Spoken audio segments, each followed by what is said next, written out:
Welcome to our as yet untitled video about the January transfer window and whether or not we need to strengthen. We'll start off, we're doing three parts obviously. First part, we'll talk about goalkeepers and defenders. That's right. Second part of the video, the second video will be midfielders. That's right. And Dave, third video, attackers. That's yes! right. Oh, and somewhere, whilst we're doing this, we'll come up with a title and then we'll make that the title. By the time you watch it, you know what we've done. So, well played, us and you, for seeing into the future.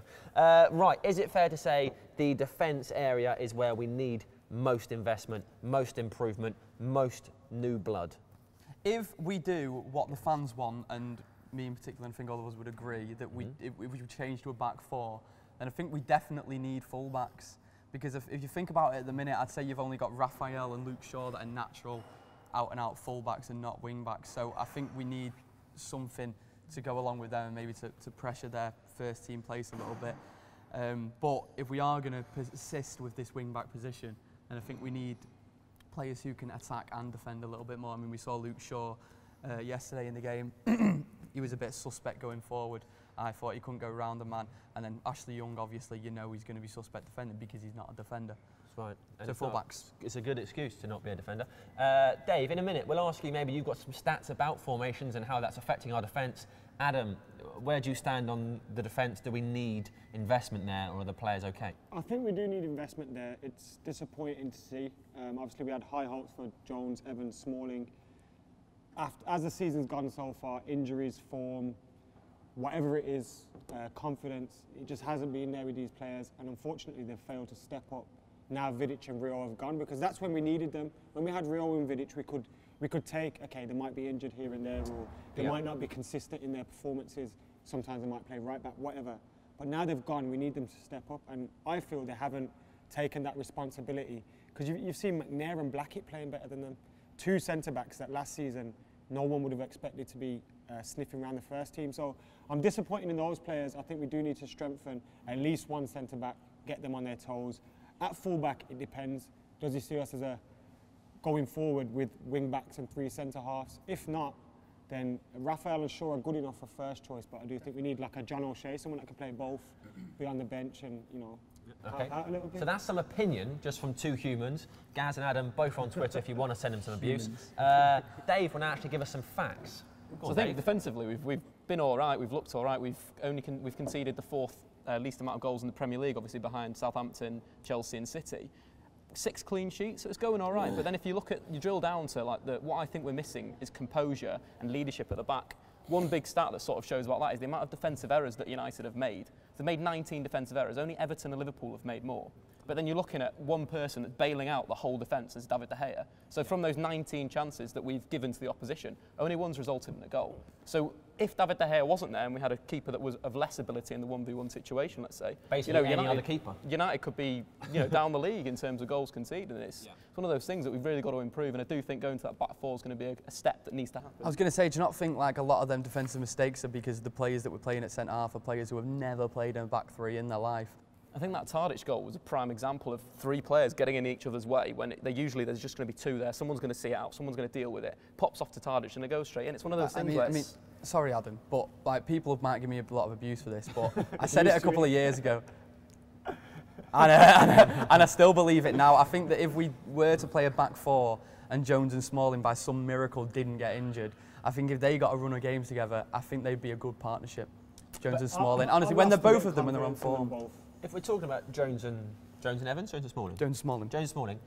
If we want Manchester United, we want to be competing with Real Madrid, Barcelona, Bayern Munich, can those two players ever be a centre-back pairing in which you can attack those kind of teams and be on a level ground, or is it just that they're players at our club, so as loyal fans you embrace them and now we're saying, well, they're at our club, they've been here a long time, we like them. No, but where does that put the football club? Like I say, if by some miracle they weren't to get injured, I think you'd see like a vast improvement in the game. I mean, Smalling, ever since the red card against City, like you mentioned earlier, he's just improved since then, and he's sort of proved argue himself. as well that a lot of pressure has been put on the defence, but I don't think the way the team's been laid out has helped them.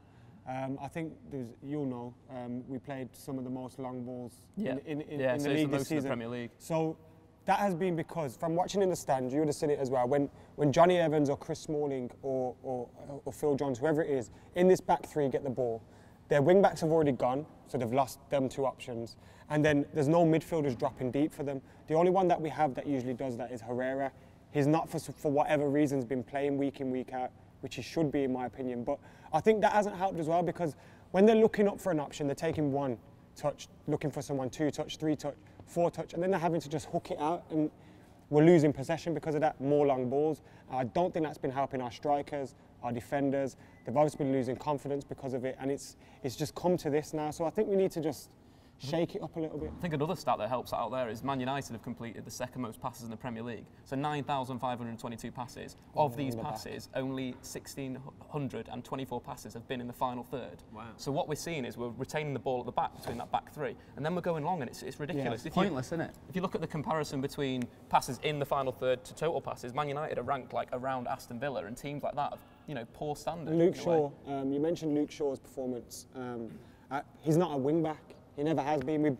We spent that vast amount of money on him because he's a fullback, and now when he's playing, when he's playing as wing back, he's got no support down that wing, no one to take his defender off him. For a 19-year-old, he can play anywhere now. There's so many players like Schweinsteiger. He can play it, but you've got to have Van people. Gaal put him in that position and put him as a defensive midfielder and said, "You can go there." With Luke Shaw, he's 19 years old. We've bought him for £27-ish million. Surely, because he's got the potential as a left back. Is he not at an age where it might take 3 years, but he can become the best left wing back on earth? But then if we're going to wait and we're going to allow for these performances to happen, like we have seen against Southampton, when he had a lot of the ball, he kept coming down, he looked good, and then gets to the final third, cut it back or cut it across. We haven't had anybody, and that's not just our fullbacks, that's our wingers, our wide men, whoever, get into the byline and pulling balls across the box. We haven't had anyone do that at all. Also, what you said then, it's a classic problem with Jones and Smalling. When they came, they had bags of potential, but they were played all over the park. Smalling was played right back far too many times. We conceded so many goals last season because of him at right back. Phil Jones was played in midfield and at right back. And if they were maybe just stuck at centre half, I know they couldn't get in the team because of Vidic and Ferdinand, then we would have seen a bit more of an improvement on them than we have done. Good from Gaz. Dave. Just a pretty face. Who do you think should be brought to this team? Who could make the improvements we need to get the ball moving into the midfield and to stop all these passes just going back and forth? I think you need to look at 2 things. You need to look at a defender that brings the ball out from the back, and you need to look at a defender that can play a pass and a leader, and that's what you need. Obviously, the prime example that everyone's going for is Matt Hummels. But I think we should go down the other way of getting a young defender, bringing a young defender through, like, for example, Laporta that we've been linked with, like an Athletic Bilbao player. Listen to Dave, because he actually knows what he's talking about. These guys, me, just opinion, based on our own little weird minds. This guy actually knows the things he's saying are true. Dave, question. Sorry, Sam. Sorry. I just wanted people to know that what Dave is saying is important. I was thinking, my opinion has been we need a bit more experience because we've already got those young defenders there. I don't know. I think they're not young defenders anymore. For example, Johnny Evans is 27 now. I think that he's maybe past it in a way. He might be someone that we need to move on.